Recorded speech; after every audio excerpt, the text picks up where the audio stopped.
Well, hey there, hi there, ho there. My name is John Jaworski. I just wanted to talk to you about my problem that I've had with a stroke, and it's been a hell of a thing. I've been lucky enough to have been able to pull myself out of a lot of it.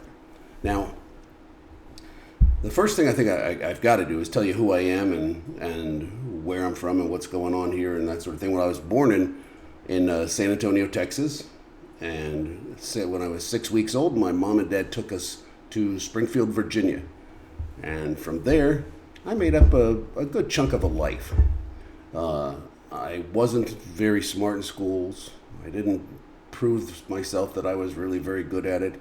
But what I did find out that I was really good at was in the theater. And when I was doing the theater, I was just really happy. And it wasn't an actor. I was a technical theater guy. And as I was about, God, I guess I was 17 years old, or maybe 16, the person down the street from us at Lazy Susan Dinner Theater, they needed somebody to help them with the lighting. And so I said, sure, I'll be happy to help you with the lighting. And so I started in my professional stuff. I was doing a follow spot, following people around, at a thing. The first one we did was in the Lazy Susan Dinner Theater was, oh hell, I can't remember. See, this is the problem with stroke. I remember things, and they're right here in my brain, and then all of a sudden, bloop, off they go.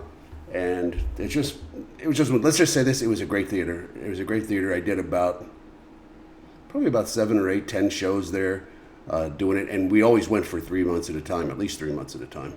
And so we only did 3 or 4 of them a year. But man, they were really good. They were really, really fun.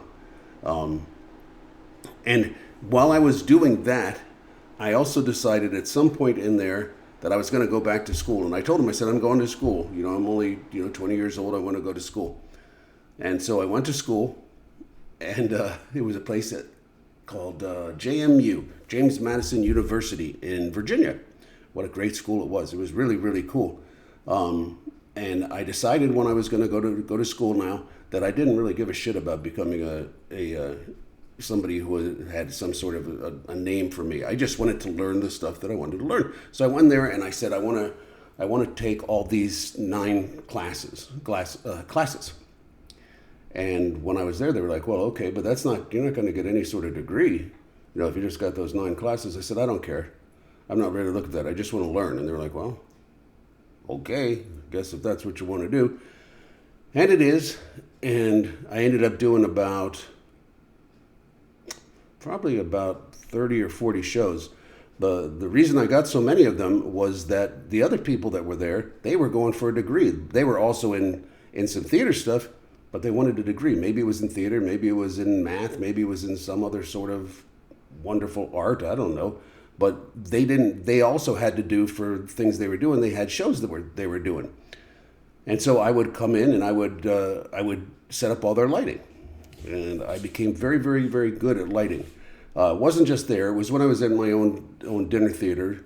I was a lighting designer there for quite a few shows, and it was because I was good at it. I just had something running through my body that turned me good at doing lighting.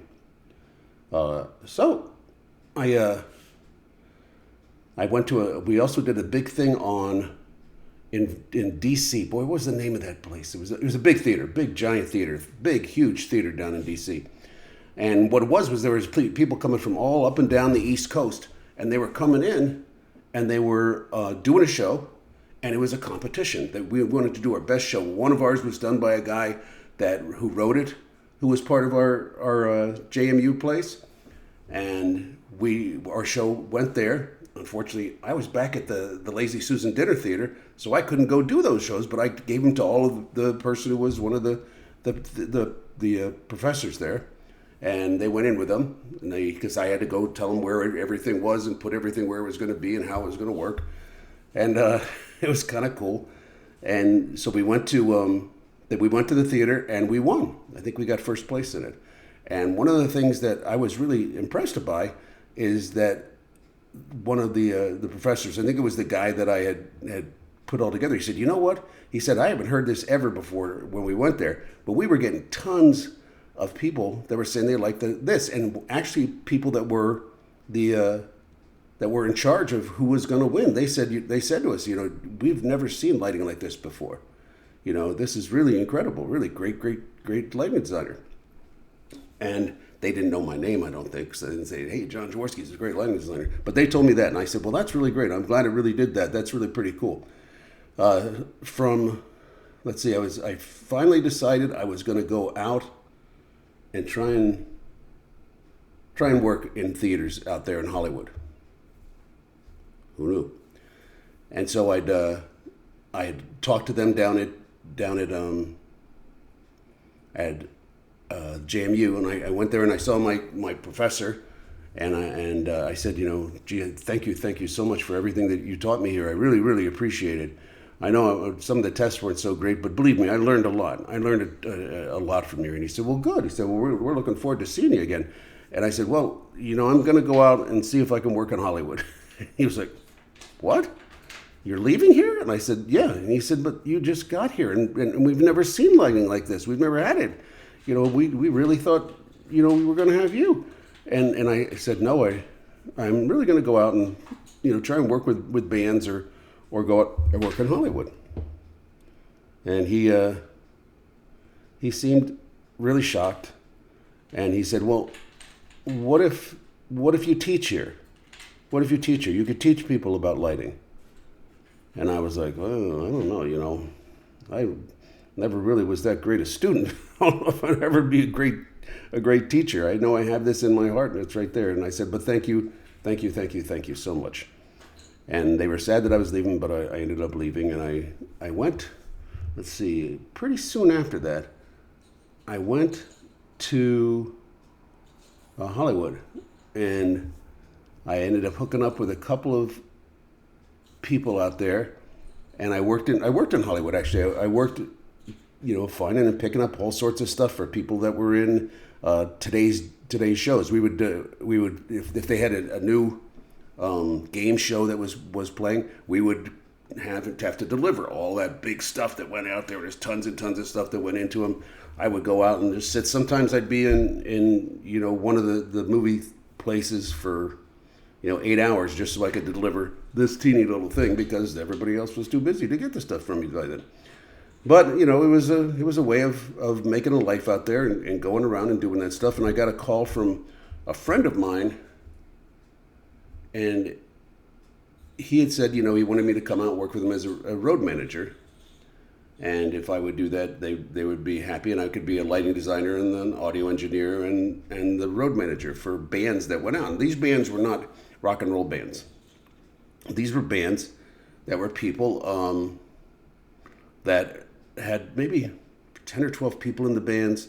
They were really good, really good people, really good musicians, and pretty good people now that I think about it. And so we would do places that are big hotels, and the hotels have a big place where they'd sell booze over here, right here, and then they wouldn't sell it. They would have a place where people could dance, and people would dance there, and the band would play behind that and all that sort of stuff. And a couple times a night we would do these things where they were actually shows where we put together, you know, songs, and the lady that was with us would be singing and, you know, in charge of the whole thing. And boy, they were all great singers and great people, though. And so we would do all that stuff, and we would be there. One of the cool things was we would be there for, we'd be there for 3 weeks minimum, and we'd stay at the hotel, and we'd eat at the hotel, and we'd do all that sort of stuff. And so it was pretty cool. Sometimes we went to the Caribbean. Now that was cool. Going to the Caribbean, we'd usually be there for somewhere between 8 and 16 weeks. Don't really remember exactly what it was, but it's somewhere in there. So we'd be there for quite a while. And we'd be in the really great places where we would stay. In the, where we'd be for the, I'm sorry. Once again, voop, there it went. No, we would go be doing the Caribbean, and we would be staying at the hotels that were the big, great, cool hotels. They usually had a casino in them and great restaurants and that sort of stuff. And we would be doing that. We would be doing the band, and we'd do them from usually 7 o'clock until midnight, maybe 5 hours.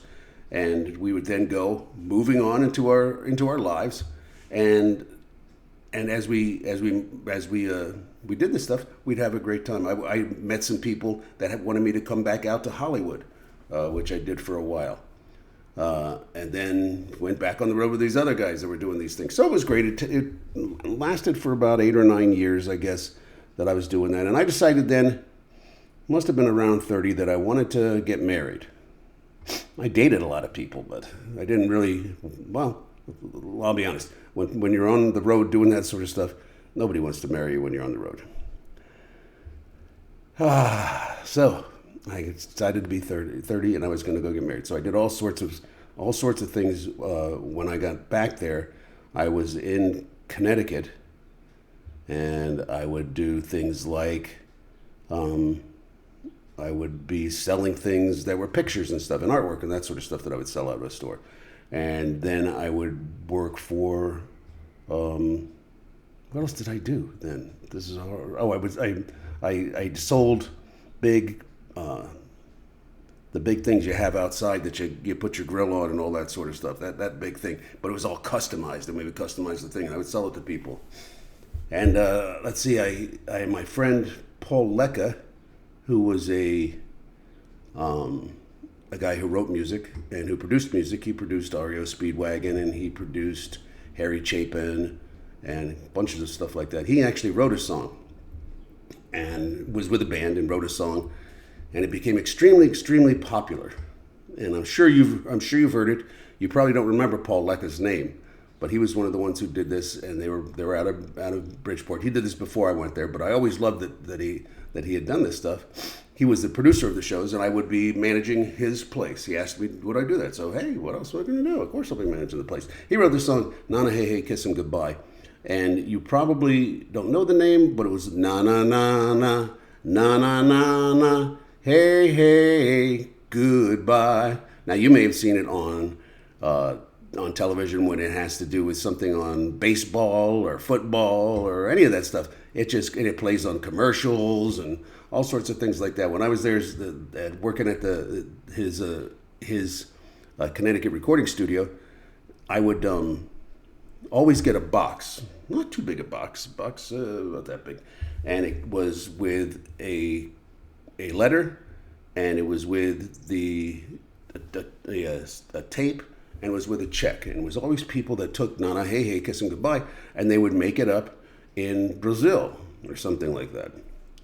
And we'd always get we could listen to it on a cassette tape, so we could listen to how it was made and what happened to it and how they did it.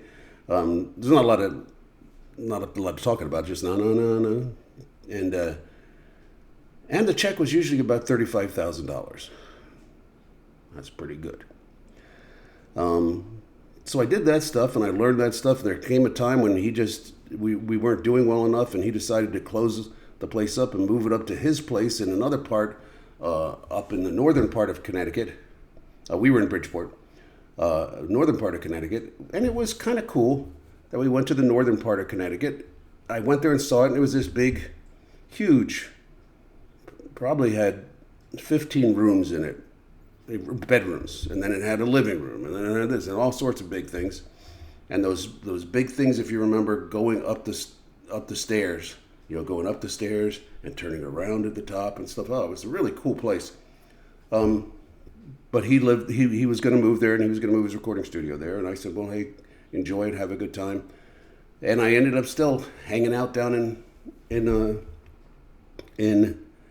the good folks at in Connecticut. I stayed with them, and I did a thing where I was doing these weddings for people. I was the DJ for their weddings, and so I did that stuff for a while, and eventually I became the sales manager over there, and they needed somebody to help them with sales, so I helped them with sales, and Mark Kaplow, who was the big person that was doing the management, because he owned it. It was his thing. He would always love what I would do, and we would always bring it up and kept bringing it up. We were doing probably And sometimes we were doing, 60, 70 weddings in a weekend because we had a ton of guys that were working for us. And it took a lot of work and it took a lot of effort, and they did it. Well, he got bought. He sold the place. And as it turns out, they decided that they wanted to do the selling on their own. And so they bought it and they took it with them. And I ended up having time off because I collected money for getting laid off. And then I went down to a place where I was selling DJ and nightclub supplies. And he had a problem where he just wasn't making enough money. It was sort of going down. They were doing about $250,000 a year. And I was happy to manage it. I remember the first thing I did for them was the first big thing I did was a big thing. They had done a summer sale, big summer sale on Saturday. Well, they did usually about $500 or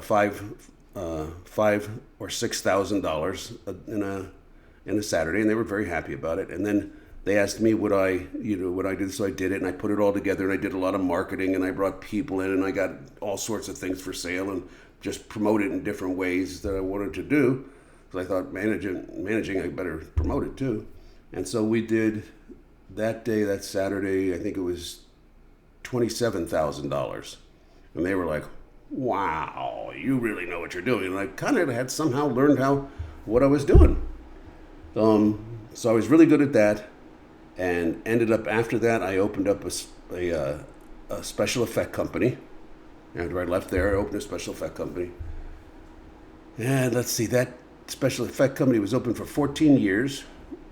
And at around 13 years, I left Connecticut. My wife and I got separated, and I left Connecticut and I moved to Key West. Because we had fallen in love with Key West earlier and before. And I did some of those things. Remember when I said we would go to hotels? Well, I went to a hotel in Key West, the Casa Marina Hotel, and it's still there. And I fell in love with the place. Just fell in love. I got tears when I left. So I knew I should probably go back. It was one of these places for me. And when I got separated, I went back there, and I decided to be down there for a while. And then I got bored, and I got rid of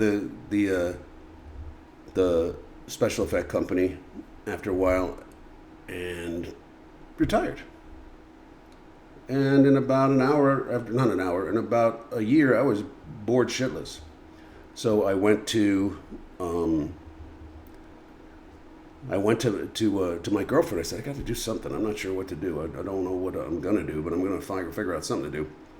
And I said, you know what I'd really like to do? I'd like to go back to doing lighting. Lighting was really, really good for me, and I haven't done them in a while because I had left the road. And so I would love to get back into doing that. And I was like, I think I'd be pretty good at it. And she said, well, how would you do that? And I was like, I don't have any idea how I do it. God only knows. But hopefully I would do it.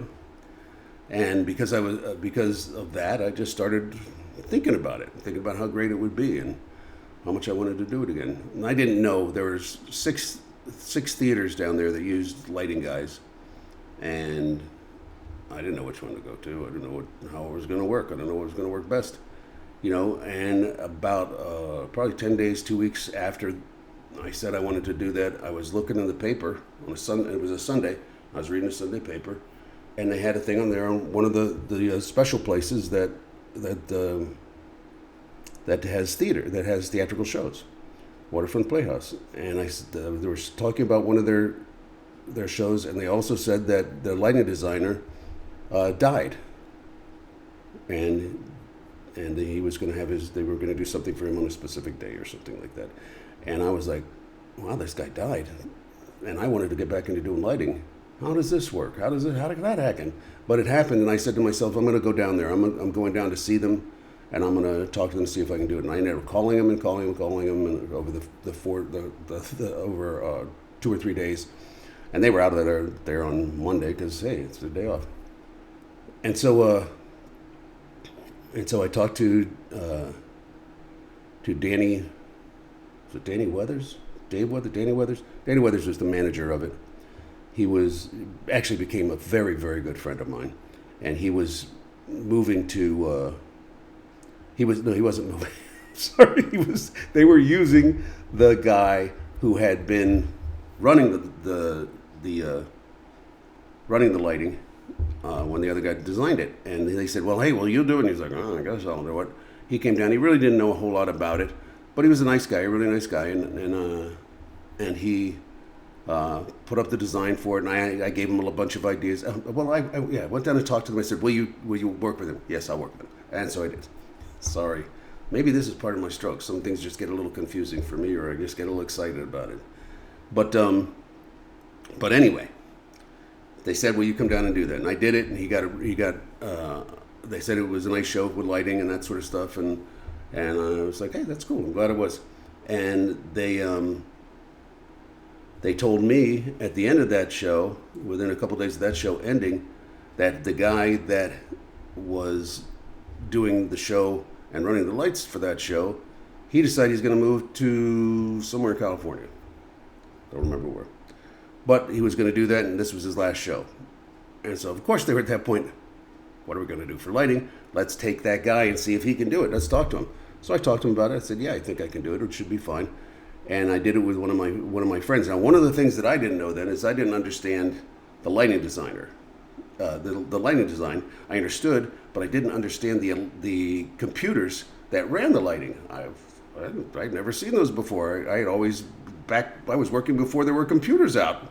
We didn't have computers out, and so I knew how to do them then. So I had one of my friends, Anthony Palmer, who was over at one of the other places.